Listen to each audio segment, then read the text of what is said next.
What's up guys, Bob Busker here at ThinkComputers, and this is our illumination guide showing you pretty much the backlighting and what you can do with the backlighting on Zalman's ZM-K700M Gaming Keyboard.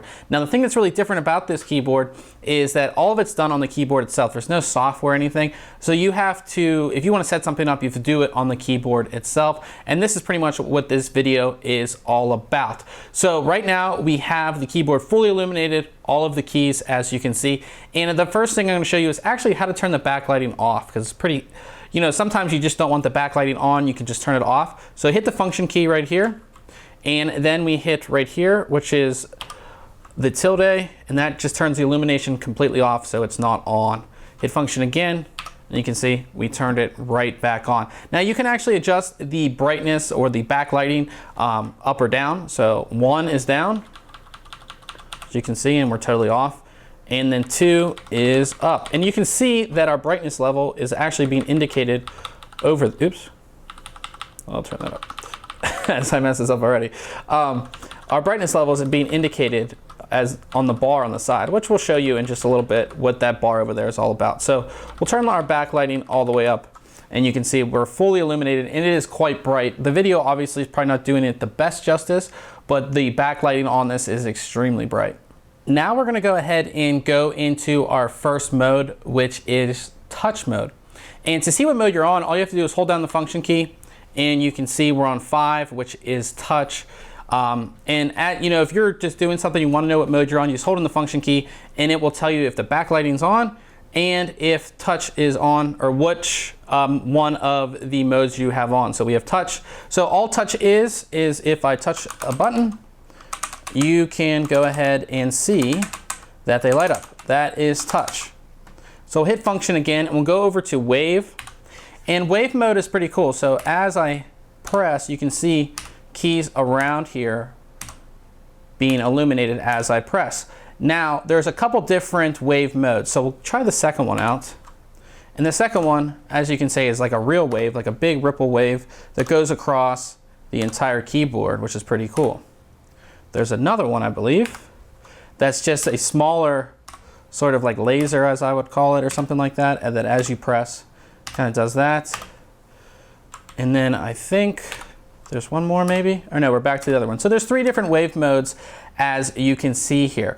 Now we'll go to key LED mode, and we had that enabled before. And what this does is with key LED mode, we'll turn our backlighting up again. So we're fully illuminated. Okay, we'll turn the backlighting down. Make sure our key mode is turned all the way up. And what we can do here is turn on certain keys. So to do that, we hit the function and then the plus or define, let go. And you can see over here that the Zalman logo is blinking. That means that we're ready to program the buttons that we want actually on. So we'll hit WASD and maybe, I don't know, KLOP. And then we hit function again. And now only those keys are illuminated, which is pretty cool. So you can turn on and off keys that you want. So we'll show you how to do it one more time. So again, we hit function, and we can see we're under key LED mode, right? So we can go ahead and hit define and let go, and we can set the keys that we want. Maybe I want spacebar this time, obviously WASD, and maybe enter and H. Hit function again, and those are saved. And that's what's illuminated. Pretty easy to do. If you just want only a certain amount of keys illuminated, you can do it this way. It's very easy.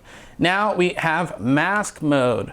And mask mode takes the same defined keys here that we've already defined. Now to clear everything, so if I want to clear my defined keys, all I have to do is hit function define, and then hit function again, and then we have no defined keys. So we're pretty much blank canvas here. So we can see we're still in mask mode. So we need to define the keys that we want for mask mode. And what mask mode does is it actually disables every key except for the ones that you define, which is pretty cool. So, if you're in a game and you accidentally press the wrong button or something like that, a lot of times it's the Windows key, but we can, disable pretty much anything that we want. So what we're gonna do is hit define again. And you can see we have the red LED blinking here, which means we're ready to program in the keys that we're going to define. So obviously we're playing a game, so we want WASD, Tab, Shift, E, C, crouch, Z maybe, space bar, enter, and 1 through 5 we'll say. And we hit the function key again, and now these keys are the only keys that are active on the keyboard. If I press something else, it won't be registered. Not only in-game, in Windows, anywhere. It's just turned off, which is pretty cool. Again, if you are playing a game and you're not really, you accidentally hit something and you mess up your shot or you do something wrong, you don't want to do that. So you can define only keys that you want to be using within your game or in your program or whatever it may be. So we'll get out of that and we'll go into demo. Now I believe there's 4 or 5 different demo modes.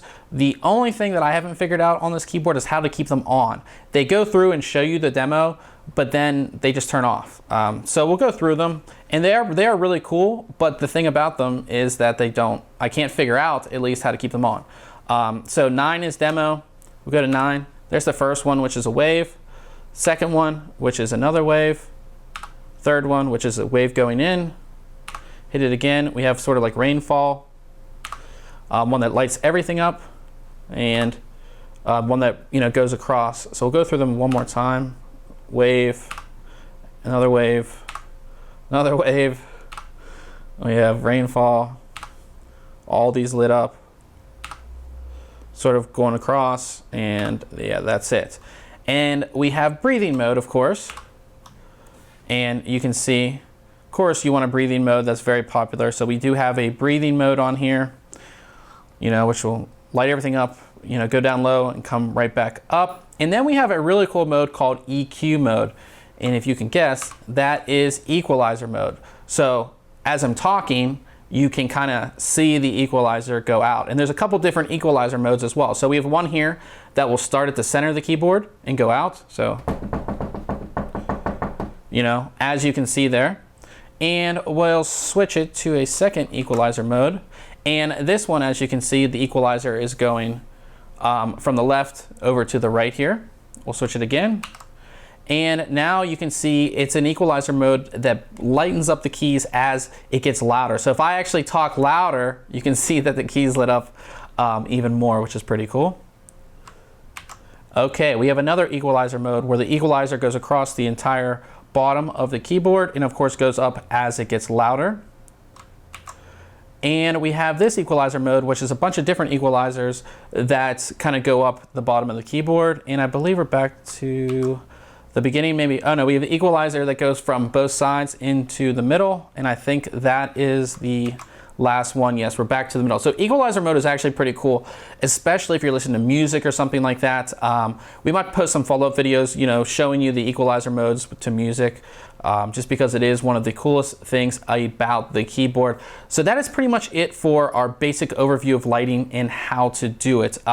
Very easy to do. It's all on the keyboard itself, which is a little bit different, but still very, very cool. Now, as I said, we have this little LED status bar over here.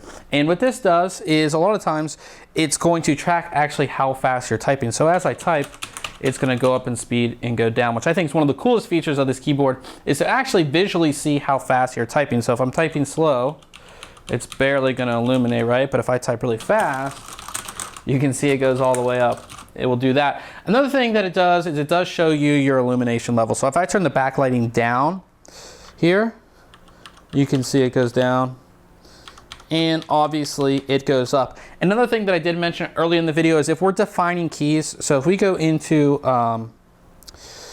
let's say mask mode, and I want to define my key, you can see how it's blinking now. That lets you know that you're in the mode to define your keys for that certain lighting mode or whatever it is. Same thing with the macros. That will light up letting you know that you're actually recording a macro, so you're in recording mode. You're not just guessing if you're actually recording the keystrokes. So you have all of that. It's still one of the coolest features of this keyboard. The lighting effects on this are great.